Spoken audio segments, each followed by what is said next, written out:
I stand up here today honored to be included among giants in the field of airway health.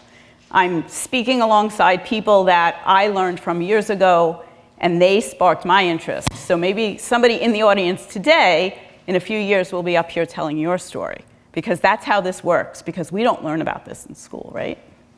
A little bit about me. Dr. Avis spoke my bio, but a little bit of my personal, what I like to do, who I am.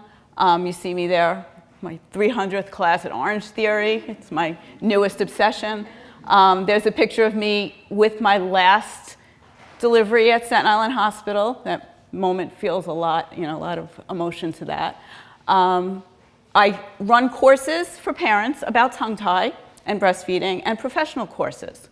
The bottom picture here is the last time we were allowed to get together. I run various social media groups, and the one that's the most fun is Staten Island Breastfeeding Moms. I don't know if any of you are in it. We have thousands of members, and we used to do, before COVID hit, every year we'd have a gathering in my yard of all the people that supported each other along the year, and this was the last one. I love that picture. There's my daughter's sneaked in COVID wedding, and now my daughter is about to have a baby, so I'm gonna add the title of grandmother to what I do and who I am, and those are my two dogs that I'm obsessed with. They're my spoiled brats. And then my newest version of my book, It Shouldn't Hurt to Nurse Your Baby. I shouted that from the rooftop so many times that I said, you know what? I'm gonna write a book about it, so there's that. What the heck is an IBCLC? Has anyone in this room ever gone to an IBCLC professionally? Not too many, right? We have to get education credits every year. There's a lot of anatomy and physiology that you have to learn if you're not already a healthcare provider. It's not just taking a course and getting a certificate. This is serious healthcare provider status. It's very professional. So the objectives for this course, or this presentation, is to learn the role of a lactation consultant. Since many of you have never met one, you would never know when to refer to one because you don't even know what I do. So I'm gonna tell you what I do. And to understand the importance of breastfeeding to the structure of the developing human. To learn the risks of a bottle feeding culture, and that sounds a little bit irritating sometimes, right? But we have to be honest and look at the risks of bottle feeding. And we have to connect interdisciplinary dots, starting at the very beginning. So this whole conference is about connections, right? But we have to start at the beginning.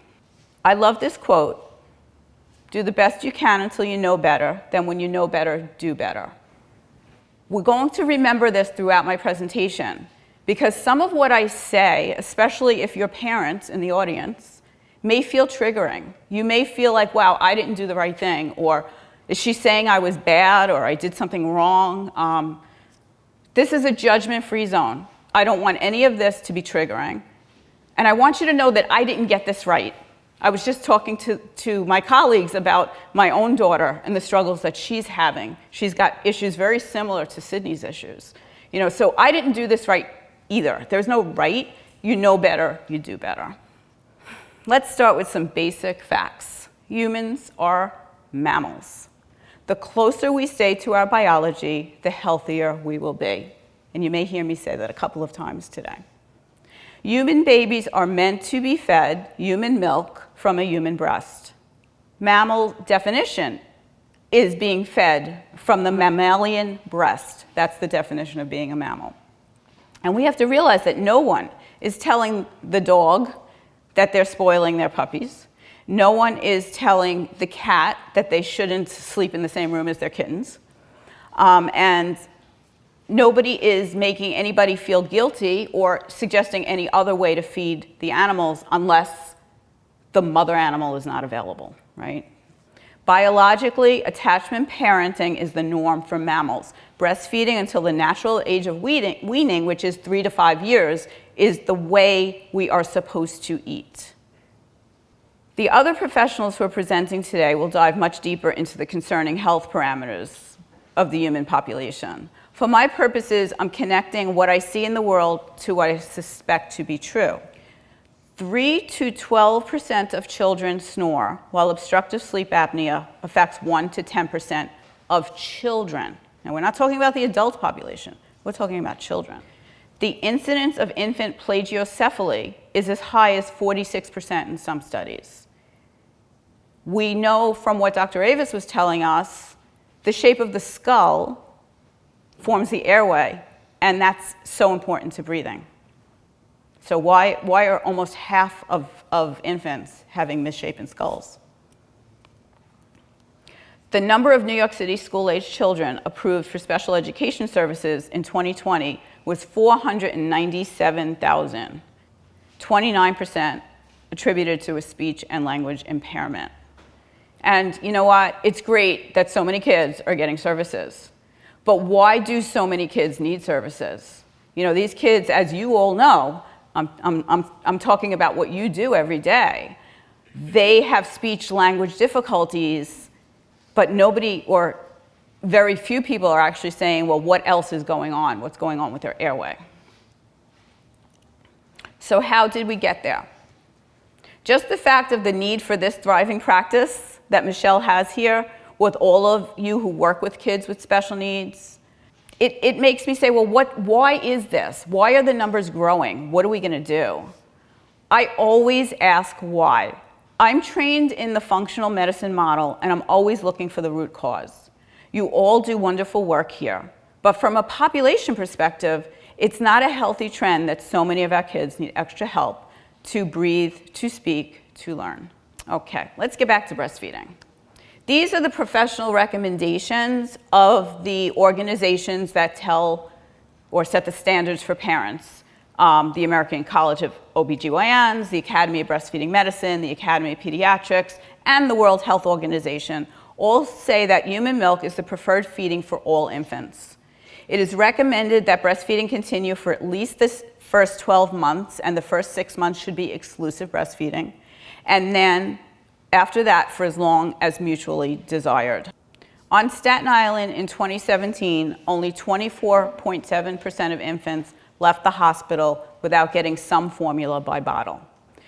That means that the goal of exclusive breastfeeding for 6 months already isn't met by a quarter of the population before they leave the hospital. In 2018 in the United States, only a quarter of infants were exclusively breastfed through 6 months. So on the other end of it, we're only having success with the goals with a quarter of the population.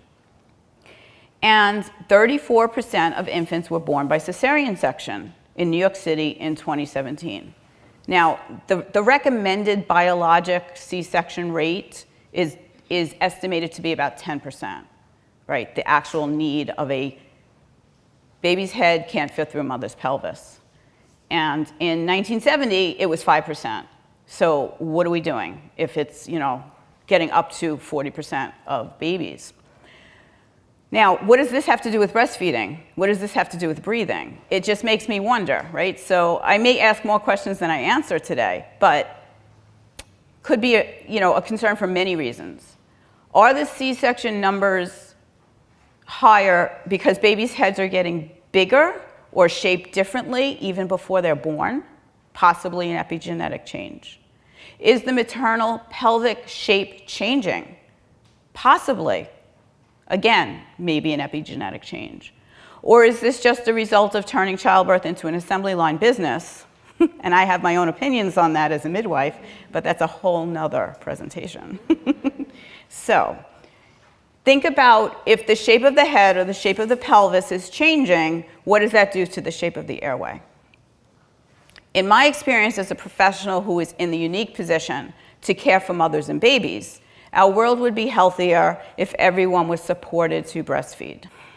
I'm trying today to connect the research with what I find in my clinical experience and what is, as Dr. Avis alluded to, using that point of instinct and that feeling, that gut feeling that something isn't right is where my learning started, right?